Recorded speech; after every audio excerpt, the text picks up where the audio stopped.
అమావాస్య రోజు ఎవరైతే లక్ష్మీదేవికి నివేదించినటువంటి నానబెట్టిన నవధాన్యాలు ఎక్కడైనా పరిశుభ్రమైన ప్రదేశంలో చల్లి ఆ తర్వాత రోజుల్లో మొలకలు వచ్చాక గోమాతకు ఆహారంగా తినిపిస్తారో వాళ్ళ ఇంట్లో ఉన్నటువంటి దరిద్ర దేవత గృహంలో నుంచి బయటికి వెళ్ళిపోతుంది.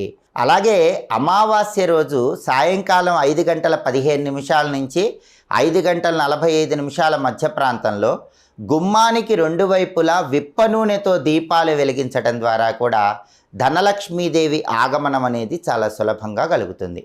అదేవిధంగా అమావాస్య తిథి సందర్భంగా ఎవరైనా సరే ఒక గ్లాసులో నీళ్లు తీసుకొని ఆ నీళ్లలో రాళ్ల ఉప్పు కలిపి ఇంట్లో నైరుతి మూల ఏర్పాటు చేసి అమావాస్య మర్నాడు ఆ నీళ్లు ఏదైనా మొక్కలో పోయటం ద్వారా ఇంట్లో ఉన్నటువంటి నరదృష్టి, శత్రుబాధలు వీటన్నిటినీ తొలగింపజేసుకొని లక్ష్మీదేవి కటాక్షానికి సులభంగా పాత్రలు కావచ్చు. కాబట్టి